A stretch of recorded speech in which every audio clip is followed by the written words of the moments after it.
जय हिंद फ्रेंड्स, मेरा नाम है दीपक और आज हम देखेंगे Chanakya's daily MCQs and mains answer writing 20 and 21 July 2021 का।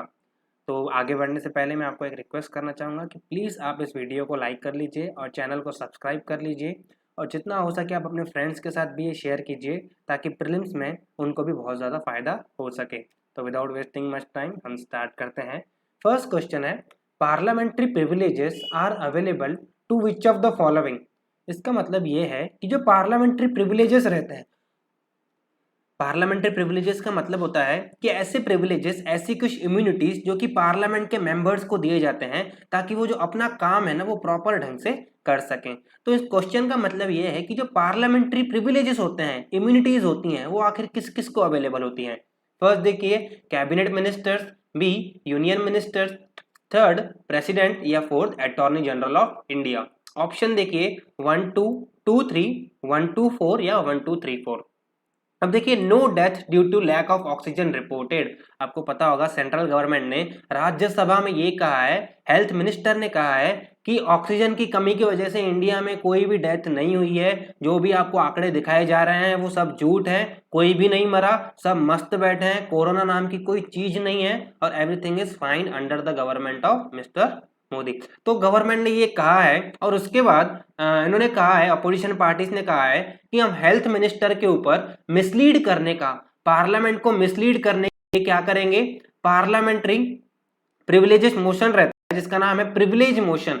अब ये मोशन ऐसा रहता है कि अगर आप हाउस को मिसलीड कर रहे हो, हाउस को अगर गलत इंफॉर्मेशन बता रहे हो, हाउस को अगर अनट्रू फैक्ट बता रहे हो, फॉल्स इंफॉर्मेशन बता रहे हो जो कि बहुत ज्यादा गलत है, उसकी वजह से क्या लाया जाता है, हाउस की अवमानना, मतलब कंटेम्प्ट ऑफ कोर्ट भी बोल सकते हो, sorry not contempt of court, breach of privileges और उसके साथ साथ कंटेम्प्ट ऑफ हाउस, ऐसी दो टर्म्स रहती हैं जिसकी वजह से क्या लाया जा सकता है, प्रिविलेज मोशन लाया जा सकता है। इसके बेसिस पे ही मैंने ये क्वेश्चन लिया है कि प्रिविलेजेस आखिर किस किस को अवेलेबल रहते हैं। तो देखिए, कैबिनेट मिनिस्टर्स को प्रिविलेजेस अवेलेबल होते हैं, यूनियन मिनिस्टर्स को भी होते हैं, प्रेसिडेंट को प्रिविलेजेस अवेलेबल नहीं होते हैं। प्रेसिडेंट को खुद के पार्लियामेंट प्रेसिडेंशियल प्रिविलेजेस होते हैं जो कि उसको खुद के सेपरेट होते हैं, जो कि अलग होते हैं पार्लियामेंट्री प्रिविलेजेस से। ओके, तो थर्ड यहाँ पे गलत हो जाता है और फोर्थ भी बिल्कुल सही है। अटॉर्नी जनरल ऑफ इंडिया को भी क्या मिलते हैं, पार्लियामेंट्री प्रिविलेजेस मिलते हैं, इवन आफ्टर वो हाउस का मेंबर नहीं रहता है तो भी। वो ना हाउस में बैठ भी सकता है दोनों हाउसेस में, लेकिन वहां पे वोट नहीं कर सकता है। ओके, तो इसलिए इसका आंसर है सी 1 2 एंड 4। ओके, सेकेंड क्वेश्चन देखिए, world press freedom index is produced by which of the following. Straight forward सा क्वेश्चन है कि वर्ल्ड प्रेस फ्रीडम इंडेक्स आखिर कौन प्रोड्यूस करता है। ए देखिए, Amnesty International, economic intelligence unit, C reporters without borders या D freedom house US. Third question देखिए, which of the following appropriately describes due process of law. अब ये question बहुत ज्यादा जरूरी है और मुझे ऐसा लगता है आने वाले टाइम में, मे बी 2021 में, 2022 में इस क्वेश्चन के पूछे जाने की एकदम 110% क्या है, प्रोबेबिलिटीज हैं कि ड्यू प्रोसेस ऑफ लॉ का आप क्या बताइए, प्रॉपर डिस्क्रिप्शन बताइए। अब देखिए, ड्यू प्रोसेस ऑफ लॉ के लिए A, law in question has been pass with the procedural correctness. मतलब जो भी लॉ है ना जिसको हम ले रहे हैं वो प्रोसीजरल करेक्टनेस के साथ क्या किया गया है, पास किया गया है। Law in question has been pass by the competent authority, मतलब जिस ऑथोरिटी ने लॉ बनाना चाहिए उसी ऑथोरिटी ने क्या किया है, लॉ को पास किया है। Law in question has been fair and not arbitrary, मतलब जो भी लॉ है ना वो फेयर है, मतलब अगर आप देखोगे ना तो वो रिजनेबल है, वो आर्बिटरी नहीं है, मतलब किसी की मनमानी से, किसी के मतलब आप बोल सकते हो कि किसी की डिस्क्रिशन से कि मोदी जी को लगा कि ऐसा आज लॉ बनाना है कि सारे के सारे गरीबों को निकाल दिया जाएगा इंडिया में से, तो ये लॉ क्या रहेगा, ऑब्वियस सी बात है आर्बिटरी रहेगा, सुप्रीम कोर्ट इसको एक्सेप्ट नहीं करेगी। तो ऐसा लॉ जो फेयर एंड नॉट आर्बिटरी हो, फेयर होना चाहिए, रिजनेबल होना चाहिए, लॉजिकल होना चाहिए। Law in question needs change bye judiciary, मतलब ऐसा लॉ जो कि क्वेश्चन में है जिसे ना जुडिशियरी को चेंज करना पड़ेगा। क्या लगता है, ड्यू प्रोसेस ऑफ लॉ किसे कहेंगे हम। अब देखिए, surveillance reform is the need of the earth. अब सबको पता है कि इंडिया में क्या हो रहा है, ऑब्वियस सी बात है, पेगासस जो स्पाईवेयर है जिसका इस्तेमाल करके गवर्नमेंट क्या कर रही है, नॉट जस्ट इंडियन जर्नलिस्ट, उसके साथ साथ जो फ्रीडम ऑफ मतलब इंडिया के जर्नलिस्ट, उसके साथ साथ जितने भी लोग क्रिटिसाइज कर रहे हैं गवर्नमेंट को, या ऐसे बहुत सारे सीएम और बाकी के देश के पीएम इमरान खान के ऊपर भी स्पाईवेयर, ये इमरान खान की मोबाइल में भी स्पाईवेयर डाला गया है। तो ऐसे बहुत सारे फोन्स हैं, बहुत सारे नाम्स हैं जिसमें ये स्पाईवेयर क्या कर रहा है, इंस्टॉल है, और उसके साथ ये क्या देता है, पूरी की पूरी इंफॉर्मेशन अपने होस्ट को देता है। मतलब होस्ट इन द सेंस जो भी इसका जो मालक है उसको वो इंफॉर्मेशन देता है। अब ये व्हाट्सएप की इंफॉर्मेशन, मैसेजेस, कॉल्स और जितनी भी इंफॉर्मेशन जो भी हम मोबाइल के थ्रू ऑपरेट करते हैं ना, वो सारी की सारी इंफॉर्मेशन डायरेक्टली एनएसओ ग्रुप को मिलती है। और वो इंफॉर्मेशन डिफरेंट डिफरेंट गवर्नमेंट को क्या करते हैं, सेल करते हैं different different period of time पे। अब देखिए जैसे इलेक्शन के टाइम पे डिफरेंट इंफॉर्मेशन लगती है, अगर कोई फार्मर्स की प्रोटेस्ट चल रही है तो उनके लीडर की इंफॉर्मेशन लगती है। तो ऐसे डिफरेंट डिफरेंट टाइम पे डिफरेंट डिफरेंट इंफॉर्मेशन लगती है और गवर्नमेंट इन ग्रुप से क्या लेती है, वो इंफॉर्मेशन खरीदती है। तो ये इंफॉर्मेशन इंडिया की गवर्नमेंट ने खरीदा। अब इनका कहना है कि इंडिया की गवर्नमेंट को इतना कुछ करने की जरूरत ही नहीं थी, क्योंकि टेलीग्राफ एक्ट 1953 और उसके साथ साथ जो इंफॉर्मेशन टेक्नोलॉजी एक्ट 2000 है ना, वो गवर्नमेंट को इतनी ज्यादा आजादी देते हैं जिसके थ्रू गवर्नमेंट पहले भी सर्विलेंस करती थी। टेलीग्राफ एक्ट 1885, सॉरी हाँ 1953 का नहीं है, टू, और इसके साथ इंफॉर्मेशन टेक्नोलॉजी एक्ट, ये क्या देते हैं, गवर्नमेंट को सर्विलेंस करने के क्या देते हैं, अथॉरिटी देती हैं। लेकिन वो किसके लिए होना चाहिए, पब्लिक पर्पस के लिए होना चाहिए, नेशनल सिक्योरिटी के लिए होना चाहिए, है ना। आप देखिए स्पाइंग गलत नहीं है, स्पाइंग करना बहुत ज्यादा जरूरी है। किसी टेररिस्ट एक्टिविटीज को अगर आपको रोकना है तो स्पाइंग करना बहुत ज्यादा जरूरी है, ओके। लेकिन अगर स्पाइंग अगर विदाउट किसी नेशनल इंपॉर्टेंस के, अगर आपकी पॉलिटिकल पार्टीज के पर्पज से हो रही है या तो फिर पॉलिटिकल पार्टी के बेनिफिट के लिए हो रही है, तो वो बहुत ज्यादा गलत है। आपकी पायरेसी नाम की कोई चीज रही ही नहीं। इनका कहना है कि आर्टिकल 25 के तहत जो प्राइवेसी का जो जजमेंट सुप्रीम कोर्ट ने पास किया है, उसके टोटली क्या है, ये जो पेगासस सॉफ्टवेयर है, जो पेगासस स्पाईवेयर है, ये टोटली उसके अपोजिट में काम करता है। इसीलिए हमारे यहाँ पे सर्वेलेंस के क्या होनी चाहिए, चेक एंड बैलेंसेस होना बहुत ज्यादा जरूरी है।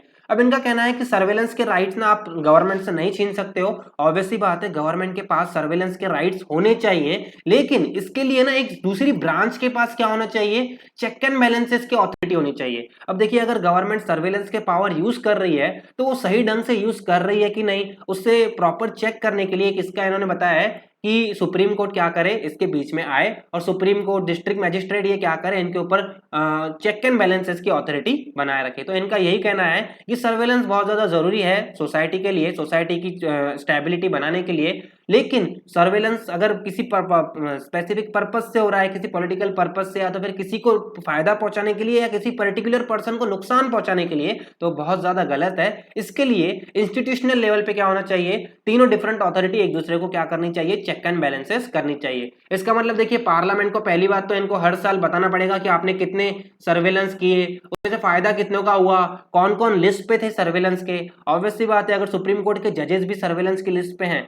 तो फिर क्या ही मतलब, उनके ही अगर आप फोन टैप करोगे, उनके ही अगर मैसेजेस पढ़ोगे, तो ऑब्वियसली बात है वो फेयर जजमेंट नहीं दे पाएंगे, उनको जजमेंट आपके फेवर में ही देना पड़ेगा। तो ऐसी बहुत सारी चीजें आती हैं, इसलिए बहुत ज्यादा जरूरी है कि क्या हो, इसके ऊपर चेक एंड बैलेंसेस प्रॉपर ढंग से बने रहें।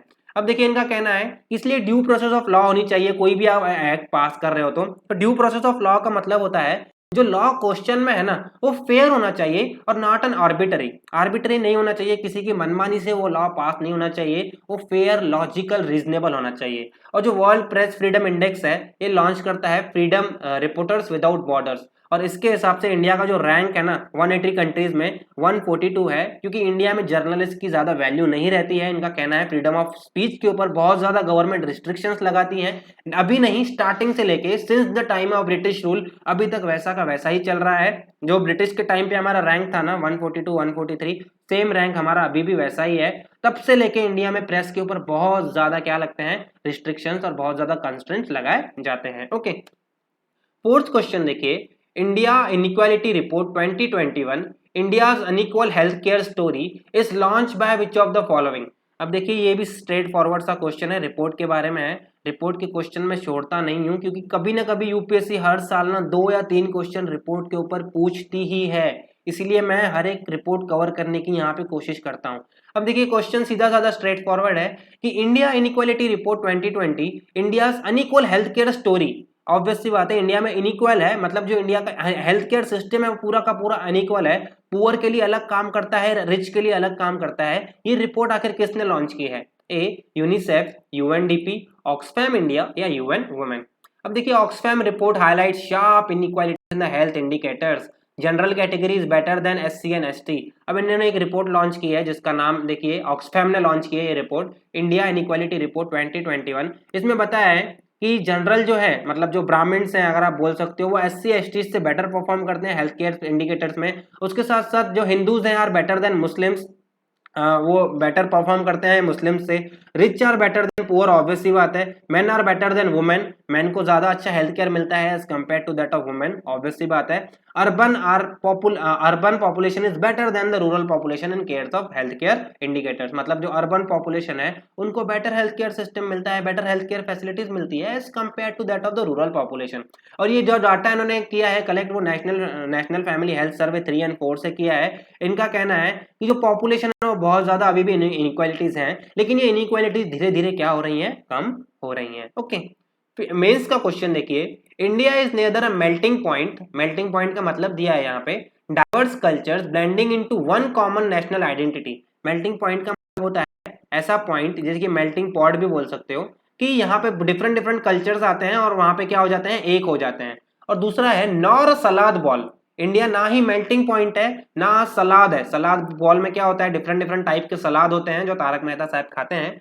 Different cultures retaining their specific characteristic while assimilating into one national identity, मतलब एक थाली के अंदर डिफरेंट डिफरेंट सलाद के टुकड़े पड़े रहते हैं लेकिन वो एक थाली के होते हैं। बट इंडिया इज अ थाली, इंडिया क्या है, थाली है।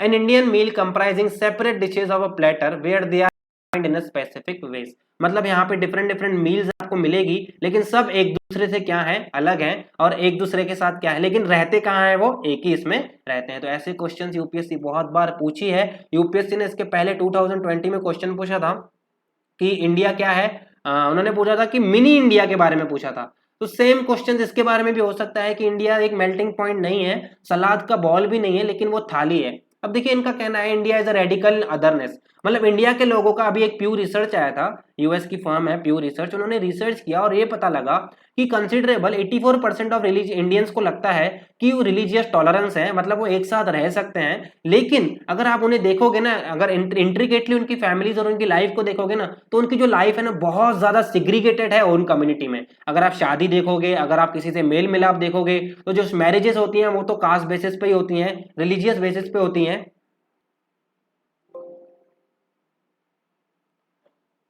तो देखिए एक सेकेंड, तो इनका कहना है कि India is nether a melting point nor a salad ball, it is an Indian थाली। यहाँ पे सब लोग एक साथ रहते हैं लेकिन जो कंस्टिट्यूएंट है वो बहुत ज्यादा सेपरेट हैं और अपनी आइडेंटिटी को मेंटेन करने के लिए हर एक काम करते हैं। जैसे अगर मराठी मानुस रहा तो मराठी में कंस्टिट्यूएंटली बोलेगा, मतलब बोलेगा। तो ये जो आइडेंटिटी है ना वो कॉस्मोपोलिटियन आइडेंटिटी बन गई है। जो सिंधी रहा वो सिंधी बोलेगा और वो अपने कल्चरल एटीट्यूड्स को क्या करेगा, बहुत ज्यादा बचाने की कोशिश करेगा। मतलब देखिए हमारे यहाँ पे ना यूनिटी इन डाइवर्सिटी है, क्या है, यूनिटी इन डाइवर्सिटी है, ना कि यूनिफॉर्मिटी इन डाइवर्सिटी। हमारे यहाँ पे यूनिफॉर्मिटी नहीं है, हमारे यहाँ पे डाइवर्सिटी है लेकिन वो यूनिटी है, मतलब हम एक साथ रहते हैं लेकिन हम थोड़े थोड़े क्या हैं, अलग हैं, और इसमें हमें कोई ज्यादा प्रॉब्लम नहीं है। तो इनका कहना है कि हमारे यहाँ पे अदरनेस वाली फीलिंग बहुत ज्यादा है। हमारे यहाँ पे रीजनलिज्म आप देखोगे, रीजनलिज्म, कम्युनलिज्म, ये सारी की सारी जो चीजें हैं ना वो अदरनेस की वजह से आती हैं कि वो अलग है, हम अलग हैं। तो ये सारी चीजों को बांधना चाहिए, मतलब हटाना चाहिए, और इस दूसरे की जो रेडिकल अदरनेस है ना और हमें एक्सेप्ट करनी चाहिए, ये इनका यहाँ पे कहना है। ओके, इसके बाद देखिए fifth question, with reference to article 262 consider the following. Article 262 के बारे में क्वेश्चन है। फर्स्ट, पार्लियामेंट में by law provide for the adjudication of any dispute और complaint with respect to the use, distribution और कंट्रोल ऑफ द वाटर्स और in any state, river और river valley. मतलब जो पार्लियामेंट है वो किसी भी वाटर डिस्प्यूट्स को एब्जेक्टिकेट करने के लिए, सॉल्व करने के लिए क्या कर सकती है, कोई भी लॉ आपको बना सकती है। इसलिए गवर्नमेंट ने, आपको पता है पार्लियामेंट ने inter state water disputes act बनाया है, आपको पता होगा, inter state water disputes act बनाया है, 1952 में बनाया है आई थिंक, आप एक बार चेक कर लीजिएगा। ओके, क्या लगता है सही है। सेकंड देखिए, parliament may by law provide that neither the Supreme Court nor any other court shall exercise jurisdiction irrespect of any such disputes or complaint as mentioned above। मतलब पार्लियामेंट ये भी प्रोवाइड कर सकती है कि जो वो लॉ बनाने वाली है उस पे सुप्रीम कोर्ट या तो फिर कोई और कोर्ट का जो जुडिशियल रिव्यू है या जुरिडिक्शन है वो काम नहीं करेगा। व्हाट डू यू थिंक, ये सही है कि गलत है? ऑप्शन देखिए, only one, only two, both one and two, या नेदर वन नॉर टू। अब देखिए आपको पता होगा आंध्र प्रदेश और तेलंगाना एक दूसरे से अलग हो गए थे। उसके बाद कृष्णा और गोदावरी के रिवर्स के ऊपर कौन कौन से डैम बनने चाहिए, कौन कौन से प्रोजेक्ट्स होने चाहिए, इसके ऊपर बहुत ज्यादा क्या चल रहे थे, कन्फ्लिक्ट चल रहे थे। अब देखिए बहुत सारे कन्फ्लिक्ट के टाइम पे क्या हुआ, आपको पता होगा डिफरेंट डिफरेंट रिवर्स के हमारे यहाँ पे ट्रिब्यूनल्स बनाए गए हैं, inter state water dispute tribunal. और जो तेलंगाना का जो कृष्णा एंड गोदावरी का ट्रिब्यूनल है ना, वो गवर्नमेंट ने क्या किया है, अभी बनाया है। लेकिन तेलंगाना का कहना है कि हम इसे मानने के लिए रेडी नहीं है, हम सुप्रीम कोर्ट में जाएंगे। और सेंट्रल गवर्नमेंट ने कहा है कि आप इन्हें मानिए, हम इस डिस्प्यूट ट्रिब्यूनल्स में जो ट्रिब्यूनल का जो अवार्ड है उसमें थोड़े बहुत चेंजेस लाएंगे। ऐसे करके क्या चल रहा है, इन दोनों के बीच में डिफरेंट डिफरेंट टाइप के कन्फ्लिक्ट चल रहे हैं। अब देखिए इनके जो कन्फ्लिक्ट हैं वो बहुत ज्यादा बेसिकली भी हैं। बेसिकली आप बोल सकते हो कि तेलंगाना का जो फॉर्मेशन हुआ था ना, वो इसी के कारण हुआ था क्योंकि रायलसीमा रीजन जो कि आंध्र प्रदेश का रीजन है वो क्या है, बहुत ज्यादा अंडर डेवलप्ड है, बहुत ज्यादा ड्राई रीजन है, वहां पे पानी देना बहुत ज्यादा जरूरी है। और तेलंगाना का जो न्यूअर पार्ट्स है ना, वहां पे भी पानी देना बहुत ज्यादा जरूरी है। इसीलिए इस कन्फ्लिक्ट को सॉल्व करने के लिए गवर्नमेंट क्या कर रही है, सेंट्रल गवर्नमेंट फिर से एक ट्रिब्यूनल बना रही है। ट्रिब्यूनल बना रही है इन द सेंस उसका अवार्ड चेंज करके जो प्रॉपर वाटर का जो शेयरिंग होगा उसके ऊपर गवर्नमेंट काम कर रही है। अब देखिए यहाँ पे दोनों भी पॉइंट बिल्कुल भी सही है, इसका आंसर सी है, both one and two. Parliament ऐसा लॉ बना सकती है जो कि किसी भी inter state water disputes act को क्या कर सकता है, सॉल्व कर सकता है। और ऐसा लॉ जब पार्लियामेंट बनाती है ना, तो उसके पास ये भी अथॉरिटी है कि वो सुप्रीम कोर्ट या एनी अदर कोर्ट को क्या कर सके, उसका जुरिसडिक्शन डायरेक्टली हटा सके, या आप ऐसा भी बोल सकते हो कि जुडिशियल रिव्यू से उसको हटा सके। लेकिन सुप्रीम कोर्ट ने कहा है कि हमारा judicial review basic structure of constitution है और हमको जहां नाक घुसानी होगी हम वहां पे आएंगे। नाक घुसानी होगी in the sense judicial review हमको जहां जहां पे लगेगा हम वहां वहां पे करेंगे। ओके, इसके बाद 6th क्वेश्चन देखिए, a constitutional government by definition is a. अब ये क्वेश्चन 2019 की प्रीलिम का है। इसमें पूछा गया था कि कॉन्स्टिट्यूशनल गवर्नमेंट डेफिनेशन से ही क्या रहती है, government by legislature, popular government, multi party government, या डीलिमिटेड गवर्नमेंट। 7th क्वेश्चन देखिए, 97th constitution amendment act added which of the following part in the constitution. ये भी बहुत ज्यादा स्ट्रेट फॉरवर्ड क्वेश्चन है लेकिन बहुत ज्यादा इंपॉर्टेंट क्वेश्चन है। 97th कॉन्स्टिट्यूशन अमेंडमेंट एक्ट को इस बार आप रट लीजिएगा क्योंकि उसके ऊपर बहुत सारे डिसीजंस आए हैं सुप्रीम कोर्ट ऑफ इंडिया के। उसके साथ साथ मिनिस्ट्री ऑफ कोऑपरेटिव बनाई गई है जो कि क्या कर देती है, उसके ऊपर बहुत ज्यादा हाईलाइट कर देती है। अब देखिए 97th अमेंडमेंट एक्ट से क्या क्या ऐड किया गया था, part 9, part 9A, part 9B या पार्ट 10 ऑफ द कॉन्स्टिट्यूशन। अब देखिए supreme court annuls part of को ऑफ अमेंडमेंट।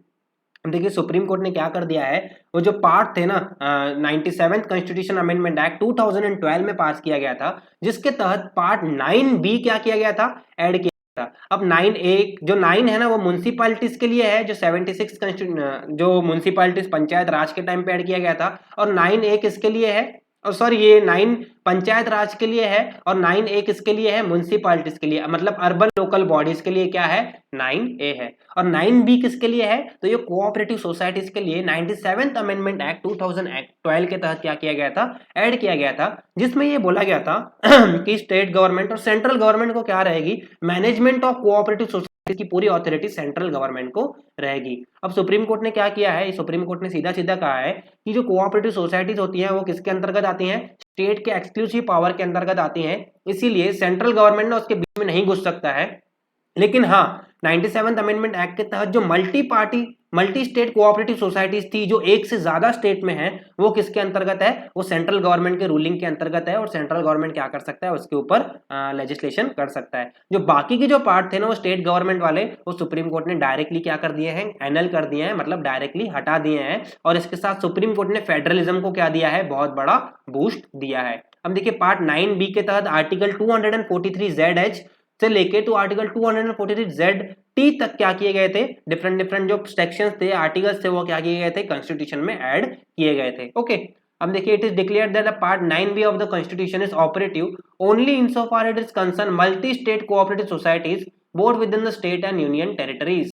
है कि बस तभी तक ऑपरेटिव रहेगा 97 कॉन्स्टिट्यूशन अमेंडमेंट एक्ट जब तक वो मल्टी स्टेट कोऑपरेटिव सोसाइटीज के ऊपर क्या करते हैं, मैनेजमेंट करते हैं। तो इसका आंसर क्या होगा, पार्ट बी, 9B इज इसका आंसर है। अब देखिए जो कॉन्स्टिट्यूशनल गवर्नमेंट रहती है, सुप्रीम कोर्ट ने कहा कि जो पार्लियामेंट्री गवर्नमेंट रहती है, जो कॉन्स्टिट्यूशनल गवर्नमेंट रहती है, वो लिमिटेड गवर्नमेंट रहती है, वो किसी दूसरे के जो पावर्स है उसके अंतर्गत क्या नहीं कर सकते हैं, हस्तक्षेप नहीं कर सकते हैं। मतलब कॉन्स्टिट्यूशन जो है ना वो एक लिमिटेड है, मतलब पार्लियामेंट पावर क्या है, लिमिटेड है। पार्लियामेंट कॉन्स्टिट्यूशन के अलावा कुछ ज्यादा उसमें छेड़छाड़ नहीं कर सकती है। ओके, 8th क्वेश्चन देखिए, वो भी इसी के ऊपर है।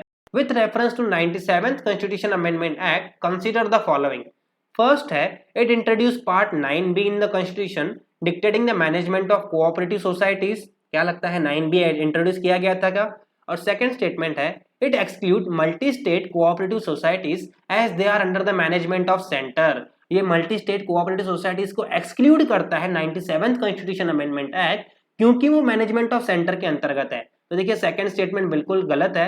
97 कॉन्स्टिट्यूशन अमेंडमेंट एक्ट के तहत स्टेट के जो कोऑपरेटिव सोसाइटीज हैं उसके साथ साथ मल्टी स्टेट कोऑपरेटिव सोसाइटीज है, दोनों को लिया गया था, लेकिन ये वाला पार्ट सुप्रीम कोर्ट ने क्या कर दिया, एनल कर दिया। तो सेकंड स्टेटमेंट गलत है, इसका आंसर है A1 ओनली। तो आज का सेशन हम यहीं फिनिश करते हैं। Thank you so much for watching, और आप प्लीज इसे ज्यादा से ज्यादा लाइक कीजिए, शेयर कीजिए और सब्सक्राइब कीजिए। Thank you so much.